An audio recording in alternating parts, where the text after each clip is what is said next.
Hello, everybody. Welcome to episode 7 of the Casual Shooter Podcast. Tonight, we're going to have 2 more guests on. You've heard us lovingly refer to them as the Canadians. It's Mike and Lise Mahoney. It'll be a very interesting conversation. We've got lots of questions for them. So before we get into the interview, do you guys have anything pressing since our last episode you want to talk about? We're shooting on Saturday. That's pretty much it. Okay. Yeah, not super pressing, but I'm excited to get out and shoot. And it's a classifier, so hopefully it'll be better. Right. Yeah, it's a special classifier one. So hopefully I'll either myself or Huggy or the both of us will start to move up the rungs. Oh, no pressure. I was trying to leave the whole thing out now, and I'm starting to get butterflies now again. Thanks. You're welcome. Okay. You're fine. Okay. All right. That's pretty much it. You'll be good once you get that first hit out of the way. Yeah. Exactly. That's all I need. Just the first hit. Now, is this going to be the final match for both of you for this season? Oh, for me, for sure. Yeah, I say yes, but it's one of those things that sometimes I just, if I have enough ammo, I'm gonna have to be digging around like, oh, is that a bullet in the bag? Oh, that's one. But I think this is probably going to be it for me also. Just with the weather, and Leo and I have the experience of shooting during the winter. I don't want to do it again. Up in West Virginia on the mountain. I don't want to do it again. It's cold. Yeah, there you go. So this is probably our last one. Yeah, I'm already done. I'm taking a break till the beginning of December, and then I'm already planning my dry fire training. So when I start up in December, I will have a plan already in place, what I'm going to do, the things I'm going to focus on to improve those deficiencies that I found from the last couple of months. So, all right. Hi, Huggy. Thanks for joining us, buddy. Hey, guys. Hey, guys. Hi, how are you guys? Pretty good. Good. Sorry about that. I'll be honest with you. Dinner was actually pretty good, so I was kind of feeding my face and kind of lost track of time. Papa Bear needed a nap, didn't he? Yes, Papa Bear needed a nap. It's okay. Priorities. How are you guys doing? Good. Good. I gotta say, we had a bit of a shock leaving the 85-degree weather in Florida and came back here and it was snowing. So. That's different. Well, here's my question to you: did your gun make it back home? We're gonna ask that in the interview. Wait, I'm sorry. I've been recording since minute 1. So since Huggy asked them how they were doing, we're going to start it there. Okie dokie. So did your gun make it back? Yeah, actually, they didn't mess it up on the return trip. But, of course, then there wasn't the urgency for it to arrive in time. But True. And this time it didn't end up on my neighbor's doorstep either. So that was good. Which has happened before. Or in Houston. So for the audience, we need to back up about a month. Yeah. And explain what we're talking about. What happened on your flight down? Well, the flight was great. The problem was when the bags started coming out, and they kept coming out, and then they stopped coming out, and there was no case that had our guns in them, which was a little bit troubling. So we talked to the agent, and they had no idea where they were, but were going to get back to us. And anyway, it turned out to be quite an ordeal. We eventually got them 3 days later. Another airline found them somehow. And a very conscientious employee at United Airlines decided to track me down because their supervisor told them to send it to the warehouse in Houston, which apparently means it's like going into a black hole. never to be Yep. seen again. So yeah, that was fun. We drove to the airport at what, 9 or 8, back to Tampa to get your guns, and it was not fun. Now, were you guys staying in Frostproof at the time, or were you up by Orlando? we were in Frostproof, yeah. So Okay. bit of a drive, but it was nice to get them back. Oh, I bet. Mm. So that's why Huggy asked if their guns made it back, because they almost didn't make it the first time. So Yeah. that was my first question I wanted to ask you guys, which we talked about a little bit during the award ceremony. But you guys travel around and shoot, which is very nice, which is awesome. I'm very jealous. Me too. But how is it traveling internationally as shooters? Well, it's a lot of fun. It's I highly recommend it. We met a lot of nice people that we keep in touch with, but it's something you have to be prepared for. In addition to airlines potentially losing your baggage, which luckily hasn't happened anytime we've traveled overseas. No, you just almost ended up in jail, but other than that. Well, we're going to talk about it. Okay. You have. That's another story.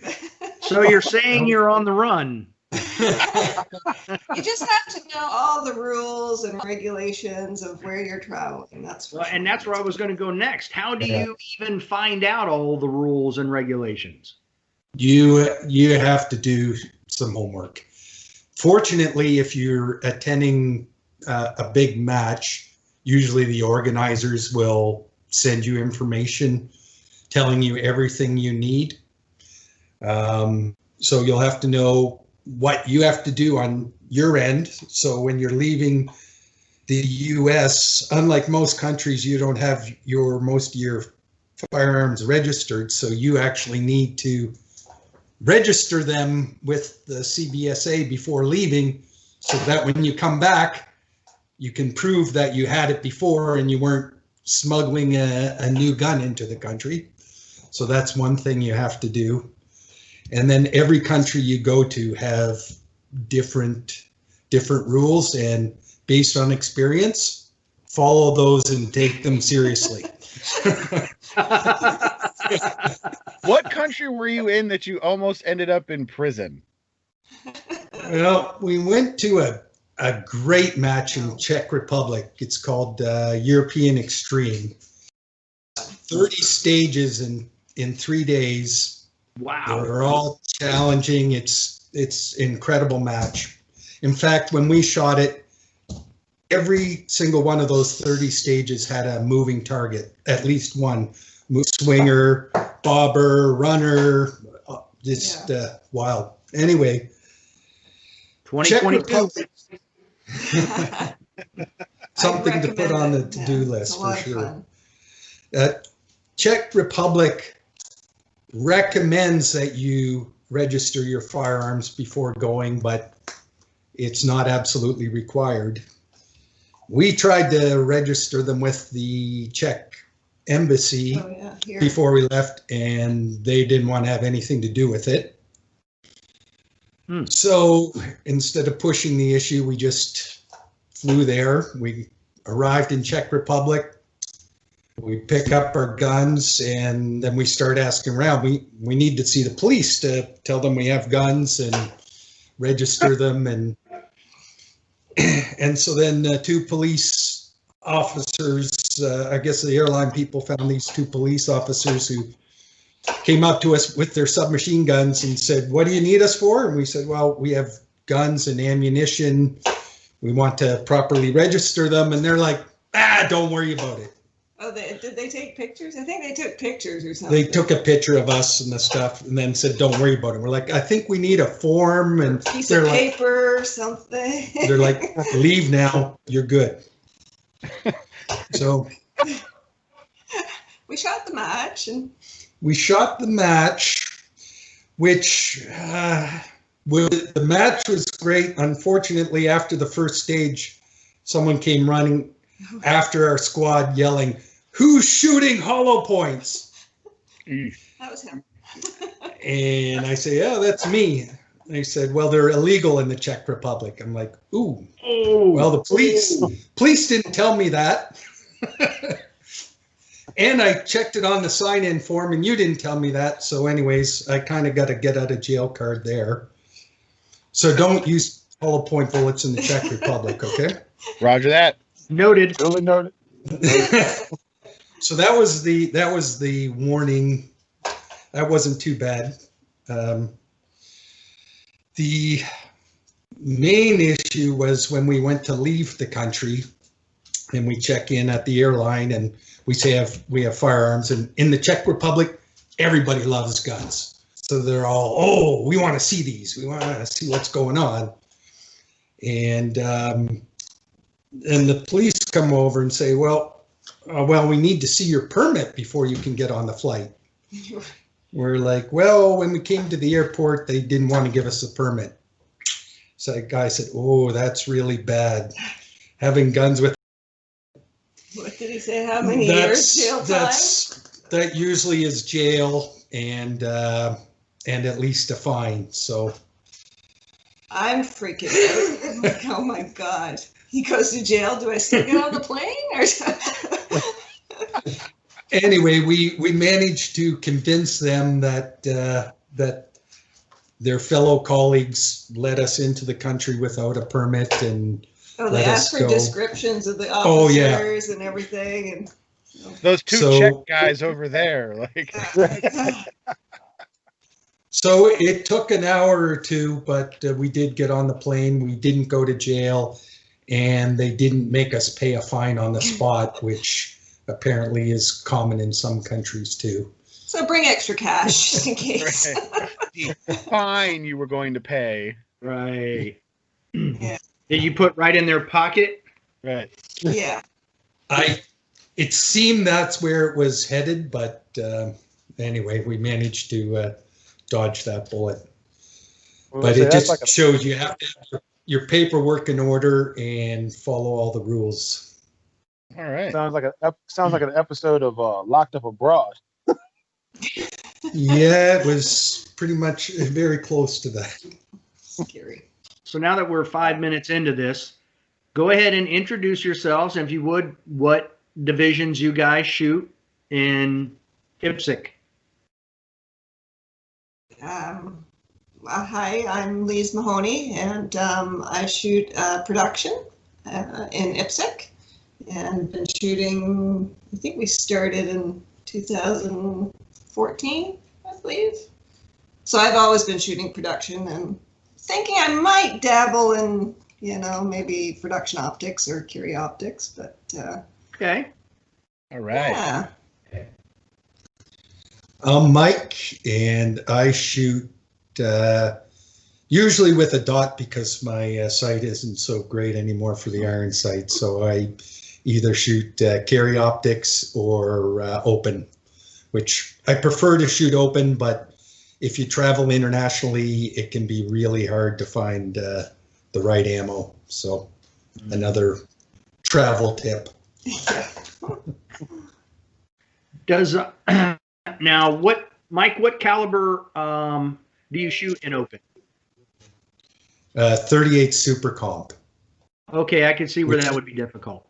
Yeah, it's the most common open caliber in the States, but in Europe it's pretty rare in most parts of the world. So, what are they shooting for open? Mm-hmm. Just either 38 Super or a lot of 9 Major.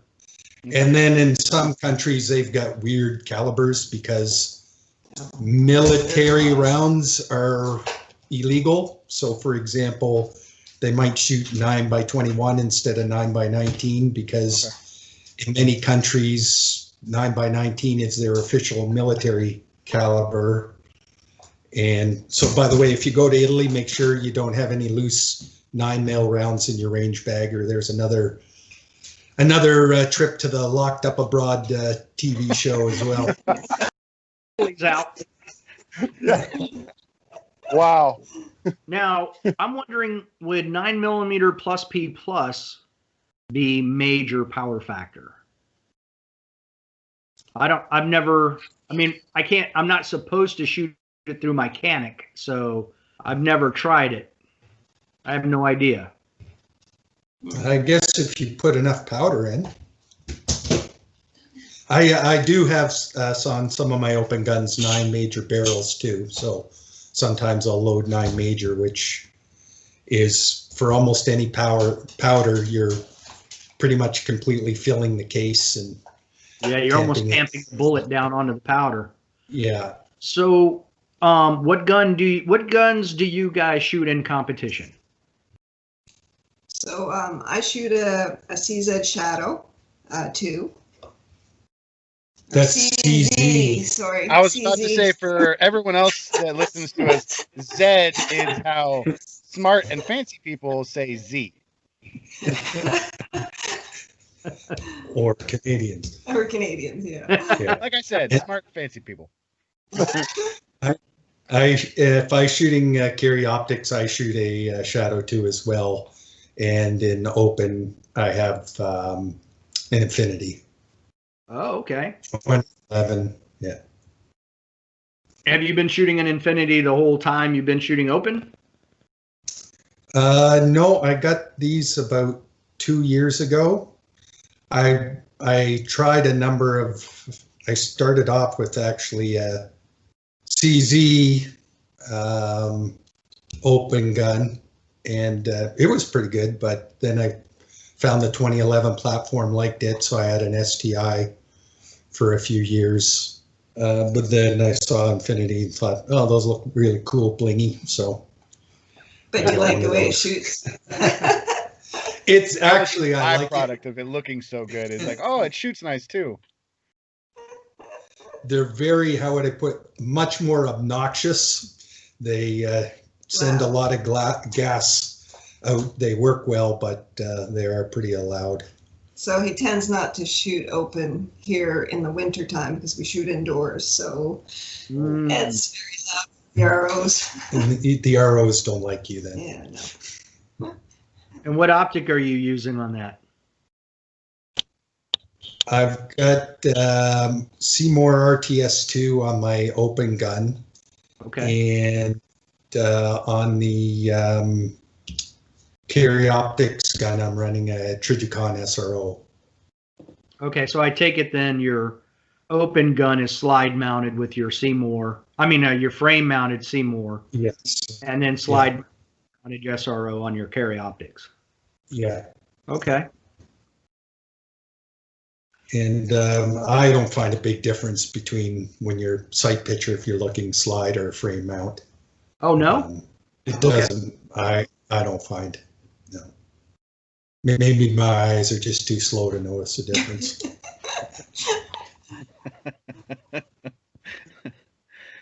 So, have you guys listened to any of the other podcasts by chance?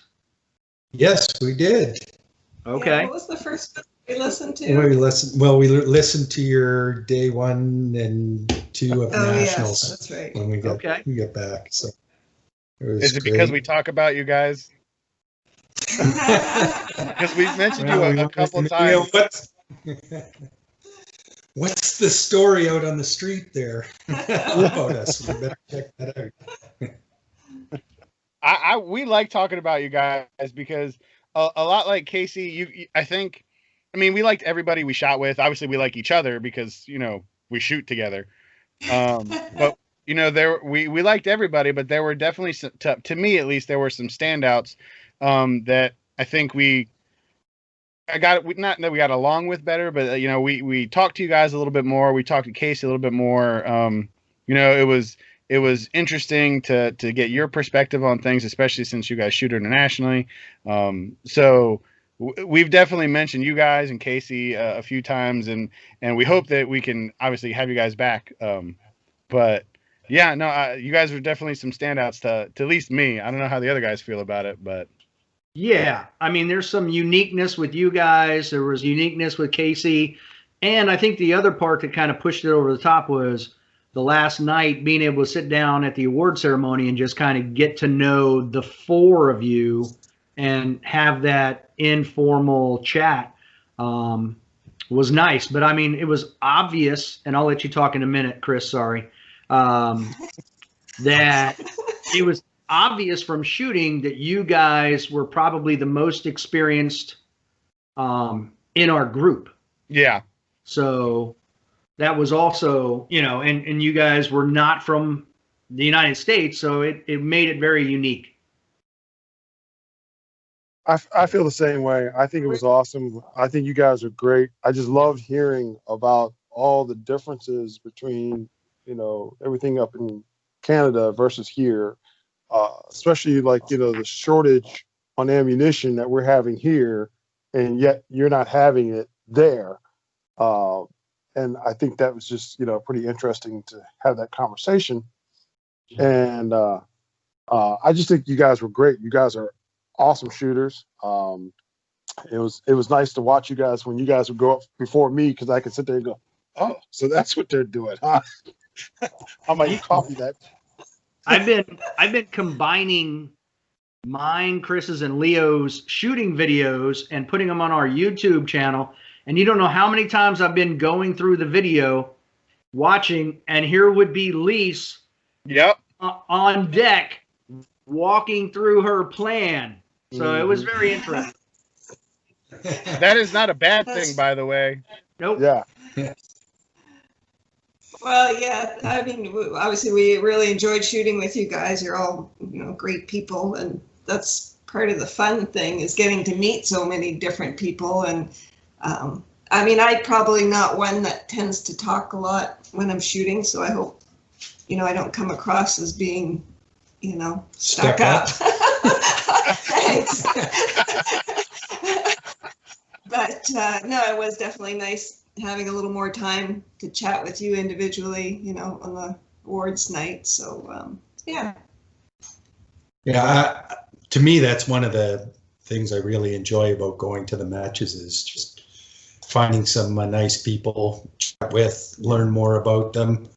I know some people take the matches very seriously, which is great, but I think you can take the shooting seriously, but still have a good time at the match, if you know what I mean. Like, absolutely. When you're on deck, you're shooting, you pay attention, and other times you chat to the guys and have a good time. Yeah, and I mean, I'd like bouncing ideas off other people. You see someone, oh, they're going to start over there, so what's your thought on starting to the left versus the right, or and some people don't like that. So sometimes it's you might maybe not sure if that's the right person to approach with that kind of thing, but I hope people feel that we are approachable in that sense. Oh yeah, you are. You're very approachable, because I know a couple of times I'm like, I think you were behind me on most of the stages. Yeah. So I kind of would like Dave was saying, I'd watch you kind of walk your stage plan, and I'm like going, okay, are you starting there? And you were like, yeah, I'm starting over here. And I'm like, okay, all right. And I'd watch you walk through your stage plan, because I might have had something completely different. And I'm like, oh, well, that looks like it's easier way she's doing it. Yeah, a lot of times Huggy had things a little bit different. Yeah. Than everybody else. A few times. But it helped that Huggy and I were shooting production, and you, like Dave said, you were definitely the most experienced, I think, out of the three of us at least, and maybe not necessarily on the squad, but the most experienced, with I think the best head on her shoulders.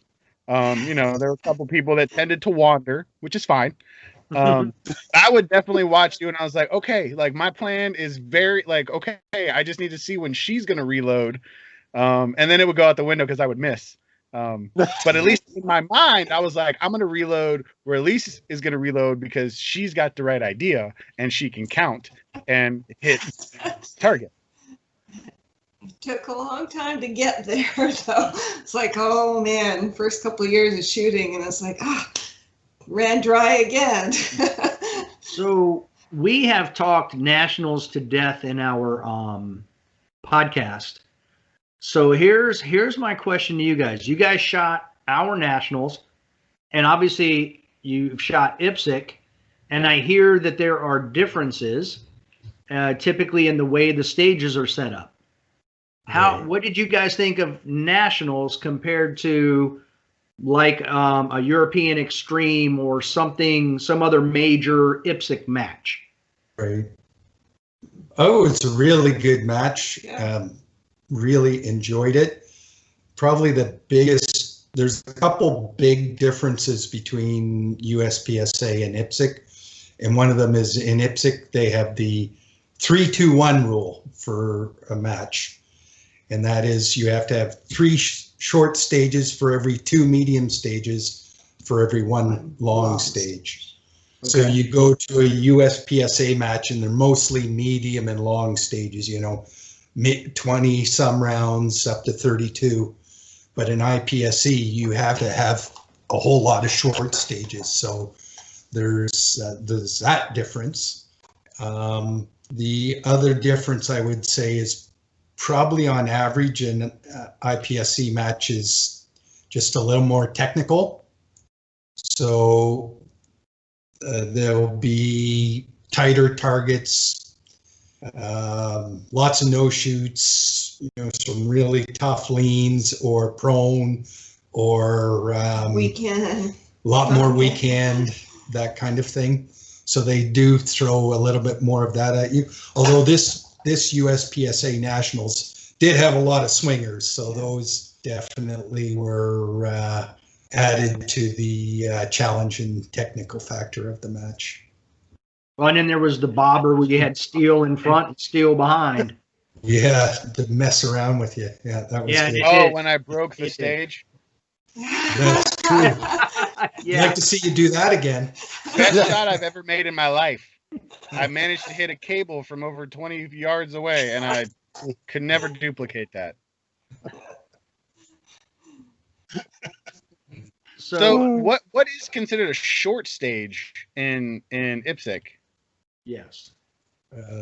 That's a really good question. What is it? Is it just the number of rounds? Yeah, it's 12 rounds, I think. Maybe it's up 15 rounds. Yeah. So what would be the limit on like a medium stage then? Is up to 24 rounds, I believe. Okay, so a long stage. So it's not necessarily distance we're talking. We're just talking by short stage, meaning a quick stage because there's only like 12 rounds each. Okay. Yeah. Yeah. So you'll get, so to make it interesting, so it's not all the short stages just shooting in boxes, you might have a stage that looks as big as a normal USPSA stage that you shoot, but will only have a few targets. So you still have to do a lot of running, but it's run here to hit one target and then run over there to hit another target kind of thing. So okay. Some of that, yeah. So what did you guys think about the infamous stage 19? Oh, The long one? Yeah. like The one we shot. other than all the running. I kind of liked it. Another thing you'll find in IPSC is, on average, I think you'll find the targets are further out. So there's more focus on a little bit of the longer shooting. So to us, the long targets were not too troubling because we see them all the time. But the long run on the rocks in the rain wasn't a lot of fun though. And I was looking forward to that stage. I was looking forward to the long shots, but I think it made a difference once they draped the plastic over and you really kind of lost the aiming point, Absolutely. I hate those covers. I don't like shooting the plastic at all. No, I mean, it was just a big blob and you just had to kind of aim in the middle of the blob. Yeah. Yeah, absolutely. So would stage 2 have been something more like a an IPSC stage. That was the last one we ended on, where we had the Oh, Oh, was that the memory stage? yeah. Yeah. I know what memory stage. stages. Yeah. Well, they're not my favorite. Because I end up shooting at one target twice, but Yeah, you will see those. There's not, how would I put it? Not a whole lot of them, but in a big match, you'll probably have one. couple. We have got a big level 3 that run up here every year. That's a match director's favorite, is to confuse people with that incredibly hard to stage. Now is that, but distance wise and movement wise, is that more like an IPSC stage? Yeah, distance wise, yes, and movement. How would I put it? Yeah, it's not too bad. I mean, it was freestyle in the sense that you could take a number of the targets from different places. So, which they really, again, try to emphasize in IPSC, which they do in USPSA too. And I think in IPSC too, a lot of the stages you'll see people could start in different spots. Like it's not an obvious place to start. So, you know, you might have half of your spots starting here, the other half starting over there. So it's just a nicer mix, I think. Yeah. Less use of official standing. start positions. Yes. So less straddling the stick or heels touching, or they really try to encourage just have a big shooting area and don't tell shooters anything. Just start anywhere and go at it. And what about things like unloaded starts, or, you know, hands above shoulders, or, you know, the seated start, or the gun on the barrel? What about stuff like that? Yeah. Probably, yeah, they have that. You might even have a little bit more of that. Although there's a limit to how many unloaded starts they can have and that kind of thing. But they're big on unique things like that. For example, one stage we shot at the World Shoot, you actually had to put your wrists into a rope. It was almost like handcuffs. And so you had each of your wrists in a rope that went through a loop. And so to move, you sort of had to let one hand go and grab the gun with the other hand and shoot a few. And anyways, they come up with really weird, unique setups like that, which I kind of find interesting. Sounds like a Mission Impossible movie. Were you in Amsterdam? I was like, Were you in Amsterdam when you did that shoot? France, but Okay. Close enough. I thought it was like a 50 Shades of Grey type thing. Yeah. Tomato. Fine. yeah, I was hoping, but you know, All didn't right. happen. Yeah. Wow. Next question. Question Well, number so- 2. So I guess the big thing is, you know, we've talked about, you know, what you shoot, kind of how you shoot, differences with USPSA and everything. What got the two of you into competition shooting? No, we're new to shooting generally. We had started just a little bit Before a year or IPSC. two before IPSC, but I would have put it. We were enjoying going to the gun range, but we're getting a little bored just shooting Targets paper targets at a specified distance and from the bench. from the bench. And then someone told us about IPSC. We looked at it on the web and said, okay, yeah, we got to get us some of that. That looks a lot more fun. So we shoot that. We've shot a lot of other 3-gun, 2-gun, CQB, I-core. I-core, IPSC shotgun, IPSC rifle. We actually started with CQB. Really? Yeah. How'd you guys end up shooting CQB? That was interesting because Canada's kind of unique. We shoot CQB at the military base, and you'll have people in the armed forces shoot with you as well. We do that in service rifle. So they're both rifle and in handgun, which are. All right. So we used to do that. Yeah, we're not. The government just banned all our semi-automatic rifles, so we can't do that anymore. Are you crying? I'm crying. Well, I have a feeling that our next administration might want to try to do the same thing. So We hope not.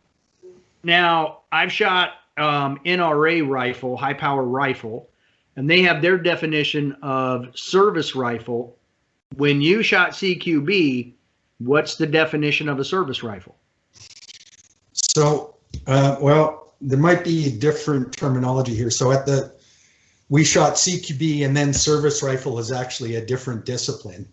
Oh, I'm sorry. Yeah. So for either of them, actually a service rifle, they did have a specific platform that you had to use. It had to be in use by the military. CQB, they didn't have that. But CQB is 50 meters and closer in, whereas the service rifle was out to 500 meters. Okay. Yeah. So was it a platform that any military used, or specifically Canadian?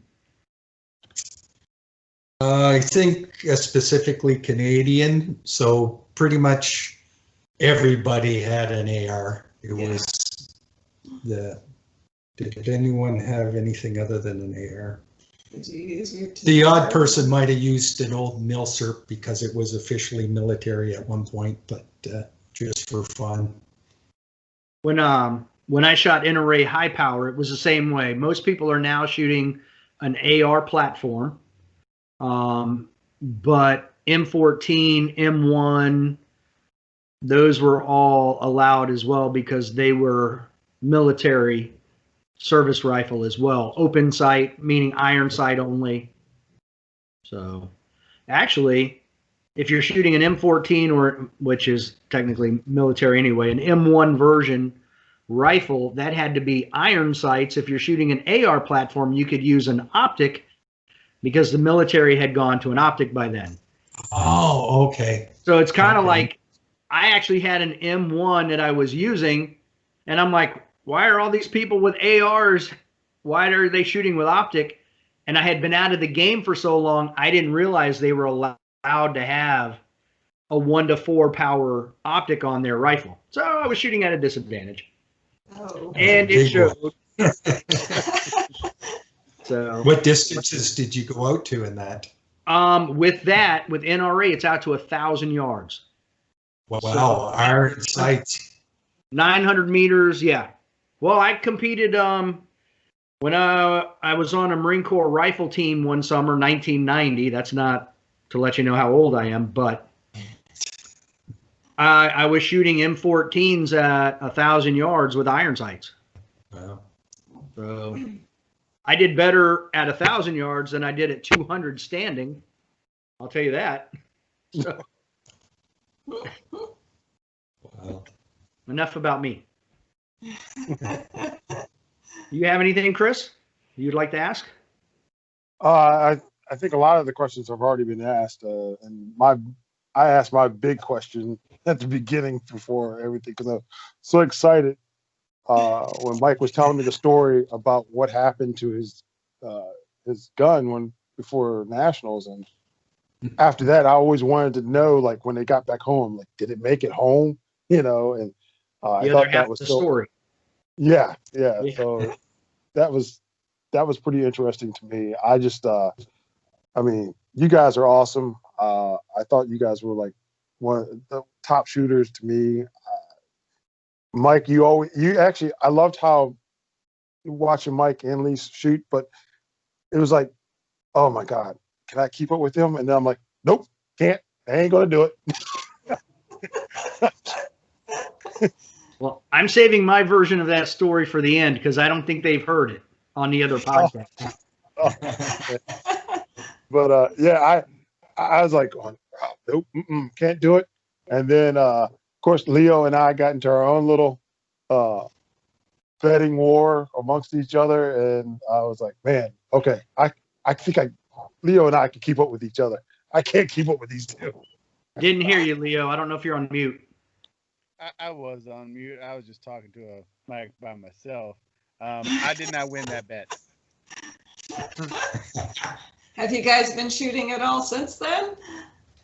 Huggy and I will be shooting not tomorrow, on Saturday, but that's probably going to be the last shoot for me, at least until the season kind of picks up again.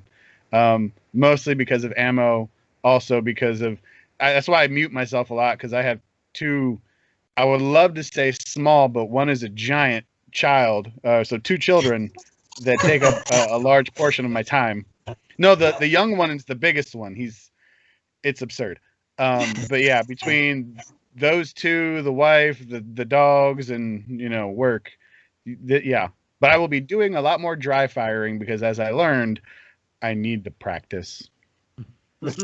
We all. Yes. Some more than others. I didn't finish last. Always that. I did not finish last. That's right. That's all that mattered to me. It's like, as long as I didn't finish last or get DQ'd, I'm good. Yeah. Truth.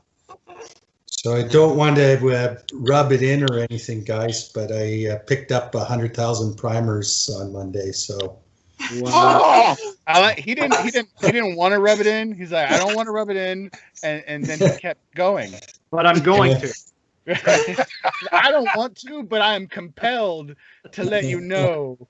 It's fine. It's fine. So I'm going to practice this winter. I see. But And see, we that's can't what I even love about go Mike. to buy some off of him because the borders are closed because they're smart and are keeping us out. Right. So I take it you'll be, you had mentioned earlier that you don't shoot your open gun in the winter because you shoot indoors and it's way too loud. So I assume you'll be loading regular 9mm and shooting your carry optics gun? Yeah. So, and that makes it easy. Then I can just run the ammo that we can both use, and we don't have to carry separate ammo cans and that kind of thing to the match. Oh, that's so cute. You guys will share an ammo can. I know. So for the audience, let them know what your average winter day is like temperature-wise. Depends. Are we talking January or? Okay, let's go. How about an average day in November, January, and March? So November and March are crazy. You probably get a bit of this down there where literally we swung from below freezing temperatures and snow to the last few days we've had temperatures in the 70s. Yeah. Which is highly unusual in November. Very unusual. Yes. Okay. So you get. Yeah. Go ahead. March is like that too, just wild swings. Just January and February, just do not come here. Okay. Yeah. It's cold. It's noted. Like I'd say minus 30, but that's what. Yeah. Some days it's so cold that your breath actually freezes in the air. What's minus 30 in freedom height? What is it in Fahrenheit, American? So the rest of us can understand what you're saying. Yeah. So it'd be like minus, I don't know. Sorry, I know having to do the conversion is horrible for the one country that doesn't do it right. Math's hard. That's why I have Dave do all my math. Gets pretty close, I think, down around that temperature. So it's cold. Yeah. Very cold. It's negative 22 degrees for us. Yeah, no, that's I'm not. Listen, I like you guys, but not enough to do that. I'm not built for that. Yeah, and we'll get some days. We literally have frost quakes here. I'm sorry, what now? Frost quakes. That's What's no, that? no. So Never- You'll hear a big crack in the middle of the night to wake you up. It's because it's gotten so cold and the ground is freezing, and then there starts to be cracks or fissures in the ground. Nope. You won't. It's not like a hole you'll fall in, but it will literally. Dude, You hear I'm a out. big nope, snap. I'm out. Nope, sorry. I walk Bye, outside Canada. in my yard and there'd be a massive fissure. No. in the wintertime. I may as well move to Florida and live near a sinkhole. Are you crazy? Yeah. But just come here like in July or June. Is your house still going to be standing after the freezing quake thing? Is there what? Is The your house house gonna still be- going to be there after the frozen earth? Just Yes. Yeah, they make sure we put the foundation below the frost line here. So oh gosh. How Pretty many much meters is that? more than one. Yes. I know a meter is long. I do know that. Actually, meteors strike the Earth, but that's okay. That jokes this guy. So, how do you guys? Earlier, you said you went from getting tired of shooting the same old thing at the range. So, someone told you about IPSC. How do you go from that to shooting IPSC to traveling the world and competing? Well, if you're going to do something, you might as well do it to excess.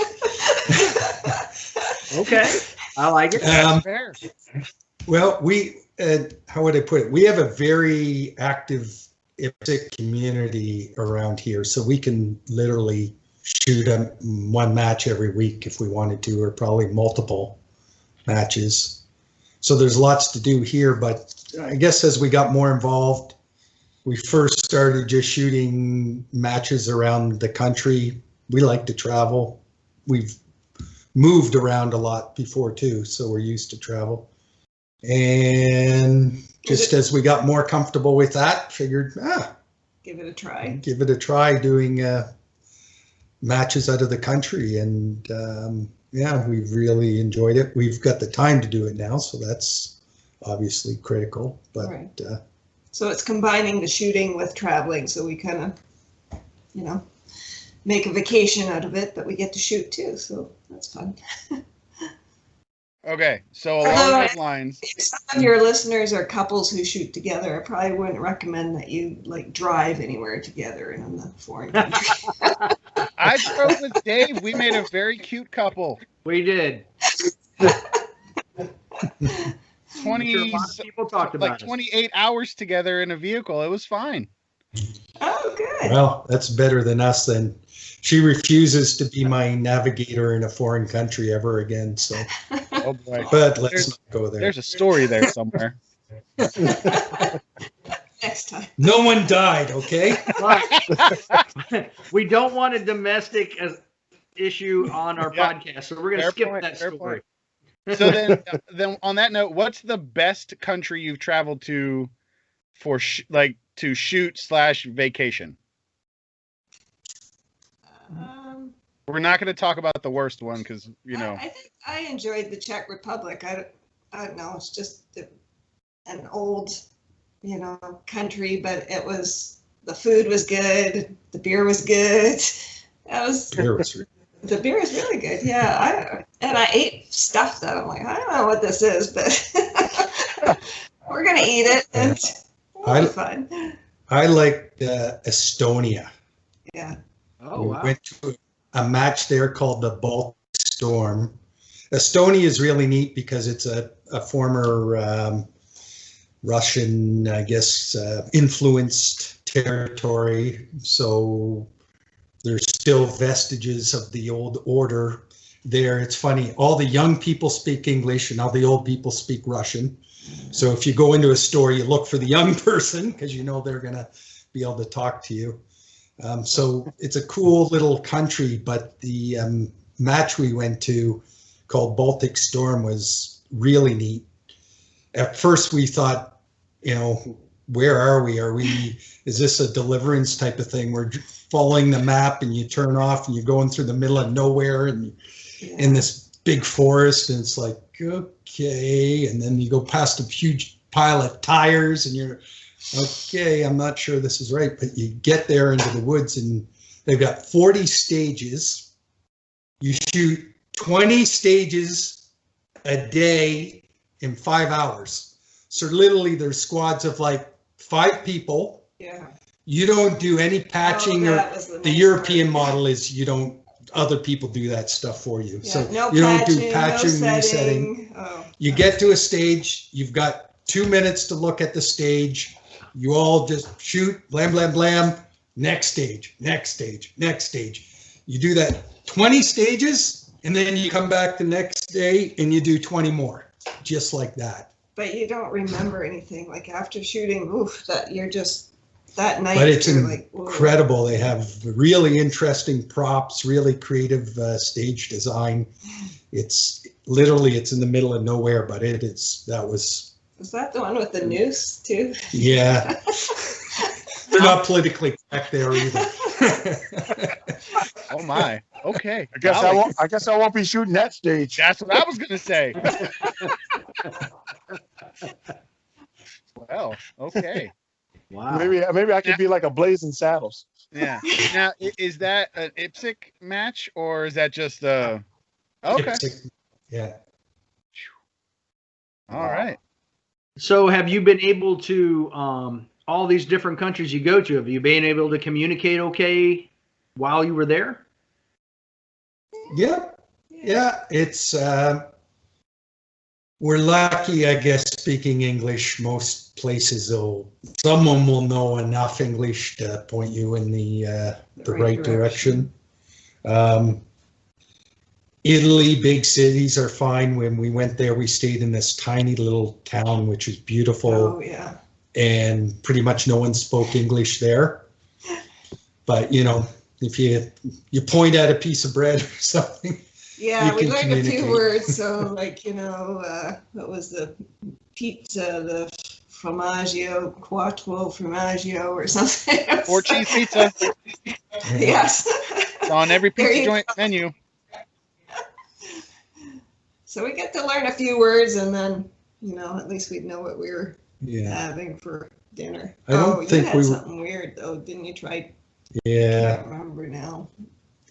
Yeah, when you're in these countries, you might as well see try what the locals eat. But I don't think we were ever in a scenario where we were too concerned that communication was going to cause issues. Other than with the police at the airport. I was about to say, yeah. Right. That one time. Just that one. And that's when it matters most. Yeah, absolutely.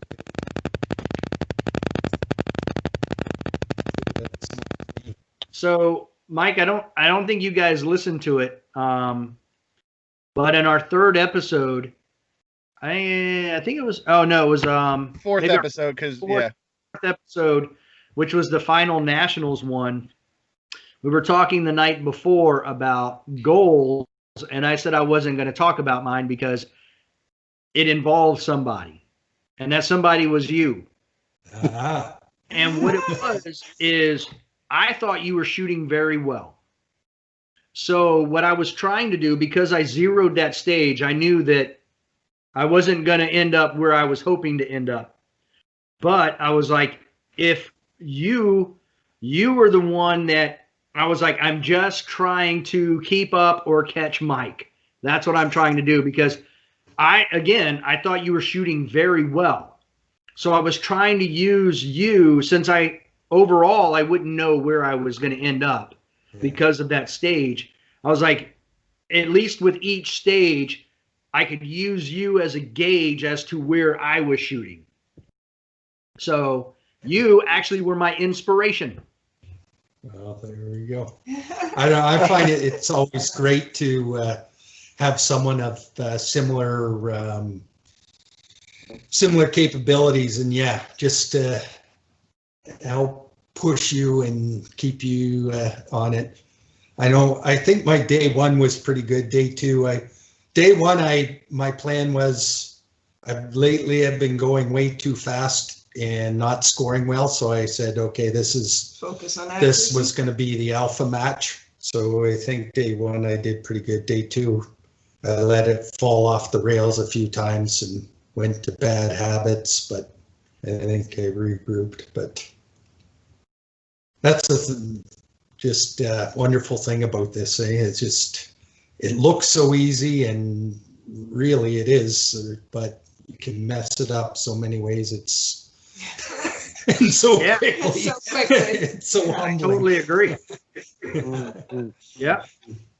You can You end can up have- trying to shoot better than you think you can. And Exactly, yeah. That's a recipe for disaster, isn't it? Yeah. it Always. sure Or is. you have a few good stages, and then I think one of my issues is if I have bad stages, I have to kind of leave it back there and focus on the next stage. But I find that difficult to do. Well, Oh, that's really difficult for me because I can't do it.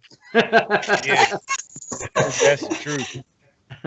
well, and I actually found out something in trying to keep up, Mike, and that was, I think there have been plenty of times I've been shooting too conservative. Because I think what I found was I made a few mistakes here and there by trying to go faster, but I felt like I was making my transitions faster than normal because I was actually shooting with a little more sense of urgency. And I think I have a tendency to not shoot that way at times.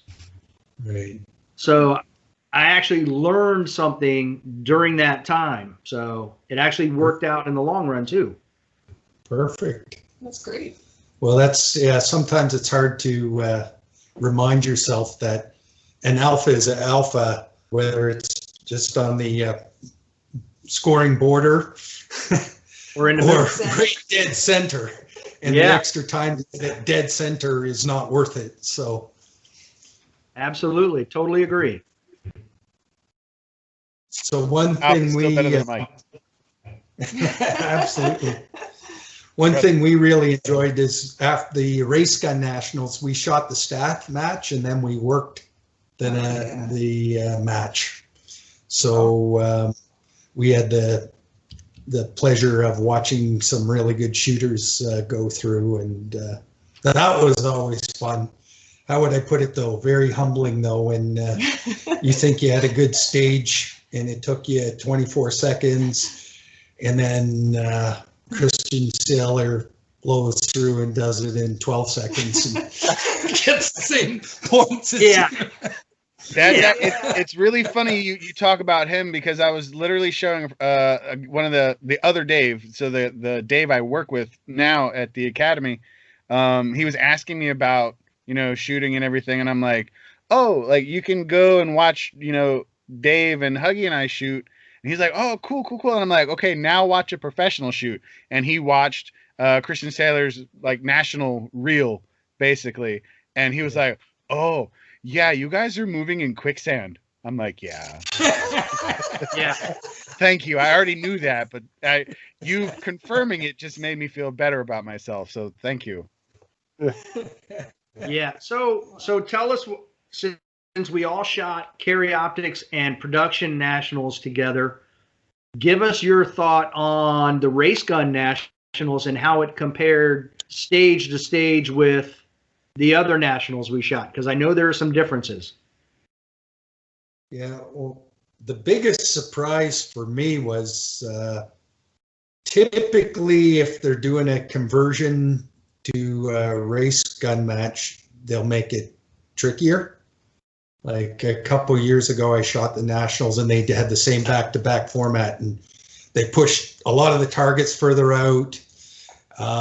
They made a lot more partial shots. Or no shoots. No shoots. So it got more challenging. And this time they actually did the opposite. They got rid of a lot of the start positions, so you had more flexibility where to start. I think on average, the targets were pretty similar.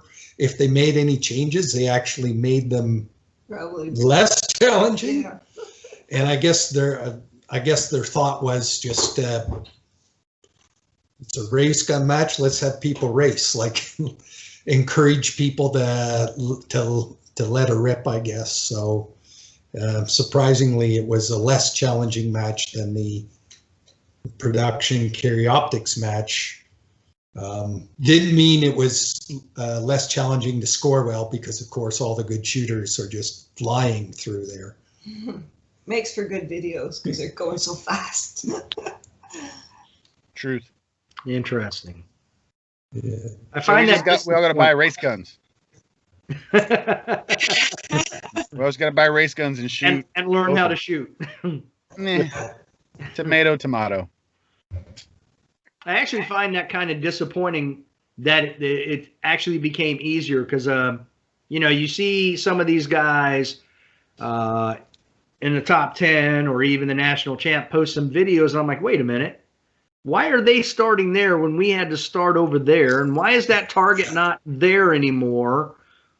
It really kind of, it was disappointing to see what you're saying, and you're confirming what I was wondering was they made it a little bit easier. I think I like the option of starting where you want because it gives you more flexibility, but I also think it makes it a little bit easier per se because you can really start where at your strength and move through the stage, whereas you may be stuck in an area where, you're kind of, it's not the best shot for you. You need to move somewhere else first. So it is a little less challenging, I guess.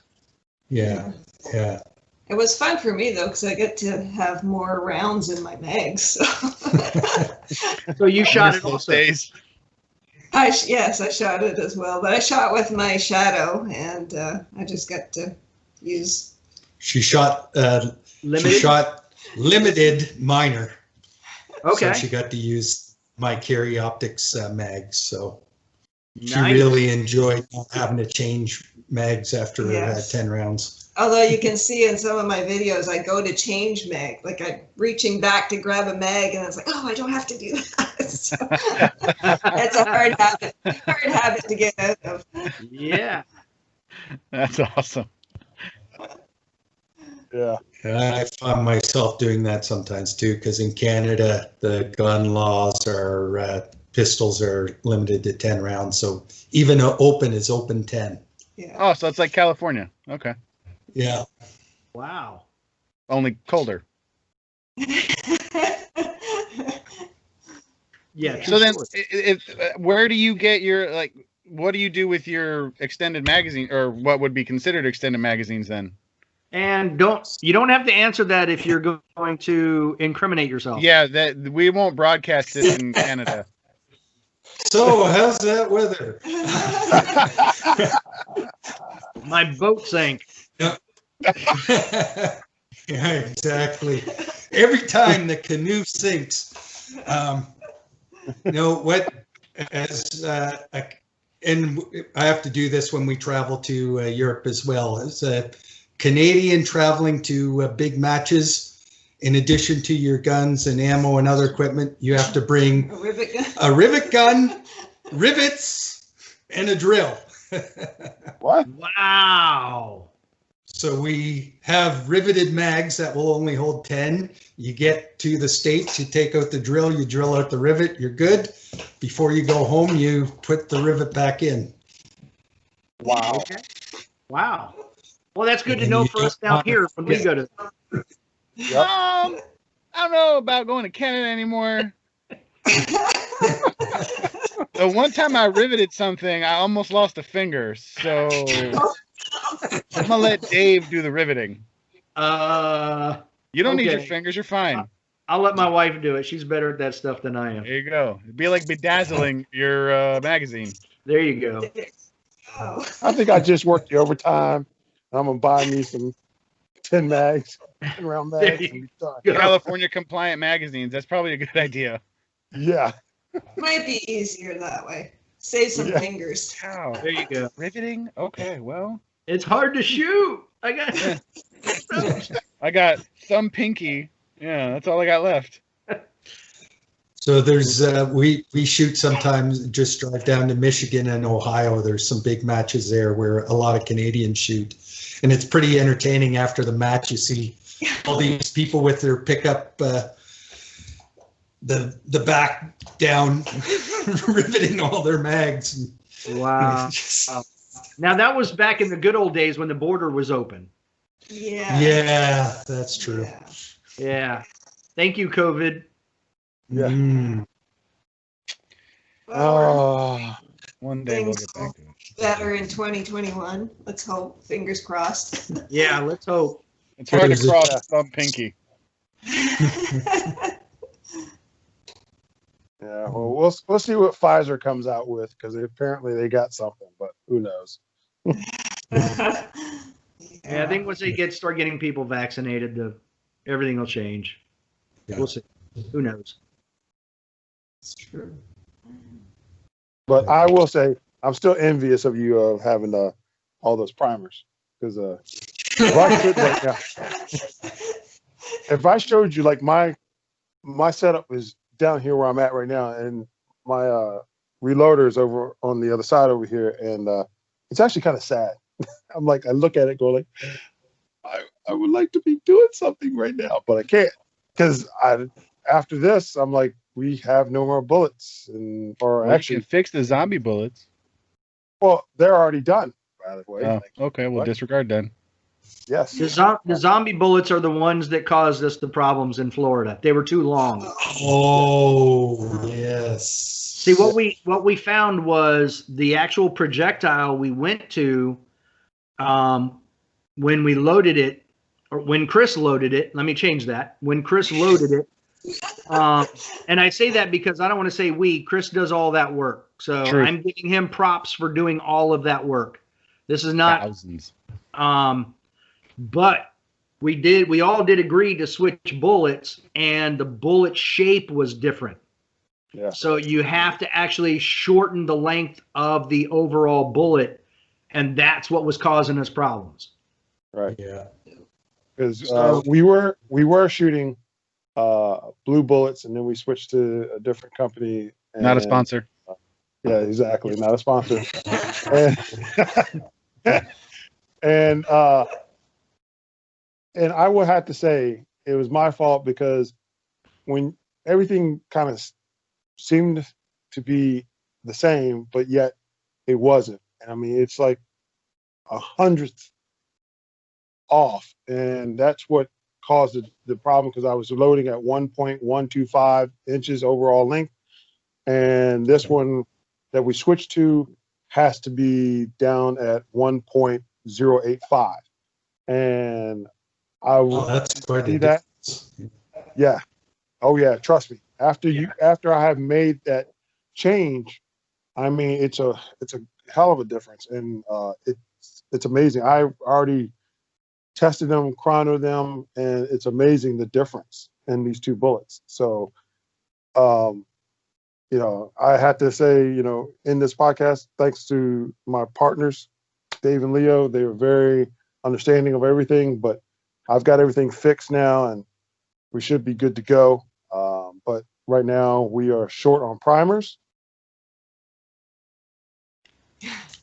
And he's on. Yeah. And apparently that's all he had to say about that. See you later, Chris. He paused himself, I think. I don't know how he did that. He's wearing a headset. He's not even close to the thing. Hey! Yeah. Hey, What? all of a sudden it said on. Can't take You said something anywhere, wrong. I had to buzz you out. Yeah, apparently I said something about primers. So, are there less people shooting matches now that ammo's getting so hard to find down Yes. there and primers and that? man. Yeah, 100%. Yeah. It's interesting. There was a night match, not match, but a course for night shooting scheduled at one of the ranges that we go to, Shadowhawk Defense up in West Virginia. And they ended up canceling it because they had low enroll, like there weren't enough people. Wow. Wow. Yeah, there's just Shadowhawk is where Area 8 was held. Oh, okay. So- also not a sponsor, but Lynn and Randy, shout out to Lynn and Randy. Well, in a way, they are sponsors because it was them that is the whole reason we were able to get to nationals. Truth, Shadowhawk Defense sponsor. There you go. But yeah, so I talked to them. They're family members of mine, and yeah, they just haven't. The matches are just they're very low numbers, and just between, everything going on down here and ammunition and the cost of buying a gun right now, just people aren't spending the money to go to even, the $30, which is fairly inexpensive for a match around here. But even that's just people aren't going. Yeah. Wow. I mean, we're lucky. Generally, we get to shoot for free because we act as the range medics. So we don't have to pay, which is nice, but at least there. But yeah, just people aren't shooting right now. And I was Yeah. I was just reading an article through the end of October. There's been 18.6 million guns sold this year, which beat the previous record by 2 million guns through that point of this year. So they Really? sold 1.8 million in October alone. So people are willing to pay the more money for the gun, just not enough money for the bullets. But yeah, I mean, it's hard to get them because there are so many new gun owners and with everything going on. So it's makes for a difficult situation. True. So I guess they're gonna have to sell 1,000 bullets for $1,000 and throw in a free gun. Yeah. Just let us know where your boat capsized. Exactly. That stinking canoe. I'm gonna find that guy. Right. Just make sure it contains all my water. buddies in this. All my buddies in the States are like, driving down with your primers. I'd love to, but the border's closed. Hopefully soon. I have scuba gear, by the way. Well, now we're not. You only need one set. It'll fit both of you. One in each thigh.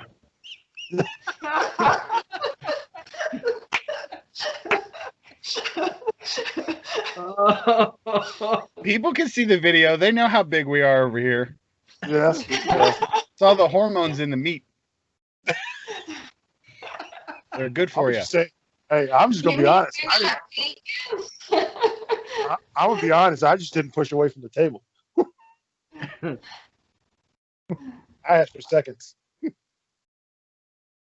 Who doesn't? I know. Absolutely. Does anybody have any other questions? No, I don't have this has anything. been awesome. It's been awesome to actually catch up with you guys and to see what you guys have been doing and hear what's been going on. And man, I'm telling you, you guys are so awesome because you guys have traveled, and to hear the stories about where you guys have gone over in Europe, that's awesome. I was lucky enough to actually spend 3 years over in Germany, but I was over there playing football in the World League at the time. It's no longer. It's it's gone. But anyway, Definitely not a sponsor.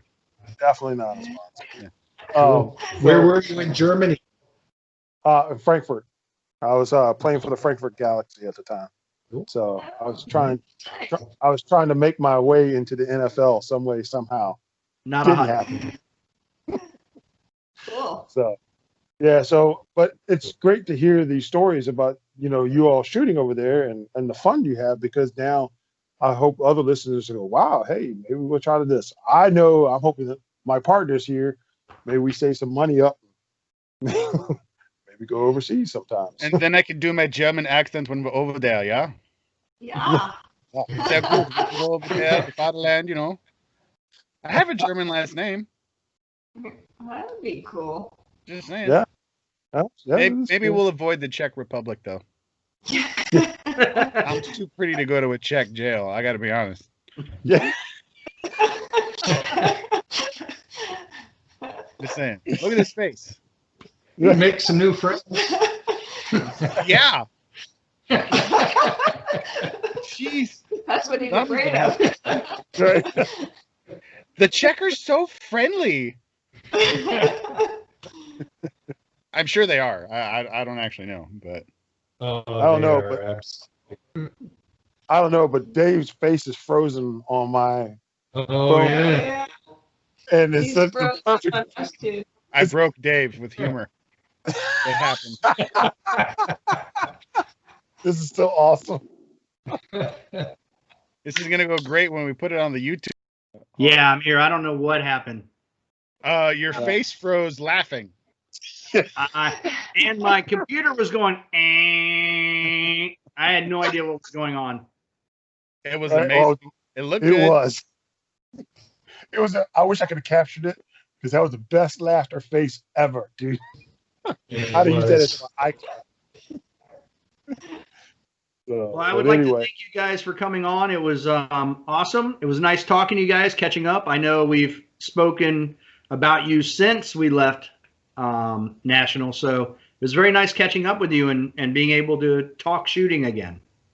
Yes. That was really nice chatting with you guys too. Nice to catch up. And hopefully we'll see you at a match next year. Yeah, Yes. I hope so. Yeah. Absolutely. Thumb That'd be pinky awesome. crossed. We will see you Yeah, guys after at a we- match again. After we find the canoe with the primers at the bottom. Absolutely. I'll Wrap it in I'll send you the map. Yes. The treasure map. That's exactly right. Well, you guys have a wonderful evening.